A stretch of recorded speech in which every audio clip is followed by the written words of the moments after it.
I was raised on a reservation. My family were indigenous Native people.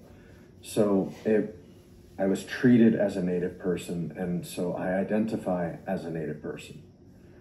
You know, all of those years up until leaving the reservation to go to a different school in the 10th grade was imprinted on me and culturally as a Native person. I don't know how to convey what that experience was like for me. I don't know how to draw the lines and paint the pictures to attempt to illustrate what that was. But what I do know is that there were a lot of things done to try to get me to be as white as I could so that I could experience the benefits of what being white could be. And that also happens within the Black community. So that my skin didn't get dark and I could appear as white as possible. My mom would correct me all the time about the way I spoke English so that it didn't sound a certain way and I could be viewed and heard as white as possible. So I'm still obviously unraveling this. I'm 43 years old. I was born in 1977. And part of the unraveling of that has been done in MKP and looking at my imprinting and my training throughout my life, and especially my childhood, as we all know, that had me relate to the world.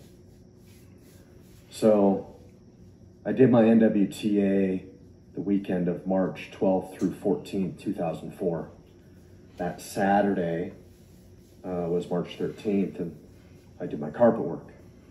I have, done between, 90 and 100 NWTAs now. And I certified as a co-leader 10 years ago, and full leader about 5 years ago, I suppose. So I have been really hesitant to speak from the heart about what's true for me, about, some of the deeper parts of my identity. The thing of it is, there's just so few natives left in our country that it's hard for people to know how to hold space around that. And I have found a pretty good home with a lot of the Black folks and Black leaders in different places, especially Chicago. But I've struggled to be able to speak from the heart. I don't know that many people like hearing that's a choice, Chance. I see white privilege everywhere. And that beyond even white privilege, I see white supremacy operating all around me. And a deep truth in my heart is that from where you're sitting or standing, wherever you are, you're on stolen native land. I don't think that that's very popular to hear. But it well, not only is it not popular, Chance, the point, which it's is illogical. Imperialism and colonialism is a way of life in America. And it happens in all kinds of overt ways and insidious ways constantly. So I believe I have a pretty broad perspective about what it's like to be indigenous, what it's like to be a part of the Mankind Project, and also what it's like to be a part of NWTAs and initiation. So what I want you to know is that I think that most of us all want the same thing. I think that we all want to grow and create a place of an integrity, a container that has integrity, where others can grow too. And my firm belief is that the container needs to be aligned, and it needs to be operating in integrity with what it knows is right. And a very simple but very clear and poignant quote from Maya Angelou is, do the best you can until you know better. And then when you know better, do better. I think that that's one of the things that we know in the Mankind Project and in our circles and in our communities. I agree with that, Chance. Is that most things are unconscious. They're in shadow. But when we get them out of shadow, sometimes there's things that are so ingrained and such bad habits that we resist changing them. Let me stop here. So I did hear him say about his background, experiences he had within family, his mother, and that he is still unraveling that. So that will match some things he said in the other video of men pointing out that he has wounds still not being resolved. Okay? Now, what he described is also common within the Black community. And I will find a clip demonstrating that. But the idea is, clearly, his mother wanted him to experience as much as he could the equality and privilege that white people have.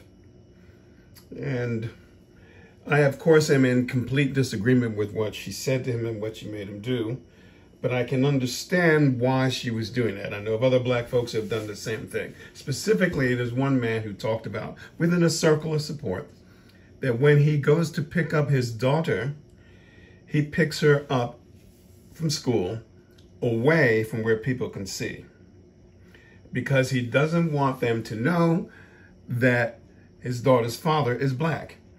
She does not look Black. She looks white. And he wants her to have all the privileges and empowerment that he sees that white people have. Now, that's a choice he's making. It wouldn't be a choice that I would ever make, but I'm just sharing that what he shared with the example I just gave is a common dynamic amongst so-called minorities. So I do believe that this is something that he has not yet resolved, as he said, and that is a big part of his challenging of the Sweat Lodge and the other things going on in MKP. And my projection, my judgment of what I've heard from Chance is that his underlying thing is white men are wrong for doing this because that is a continuation of all the hurt and pain white men have been doing for hundreds of years. Now, this is 2023. Those of us today, all of us, regardless of skin pigmentation, we are not responsible for what happened in the past. Anyone trying to put that on us is wrong. What we are responsible for are the things we do today, if they are out of integrity or in integrity. So I don't see what he's saying when he says he feels harm by experiencing the MKP Sweat Lodge.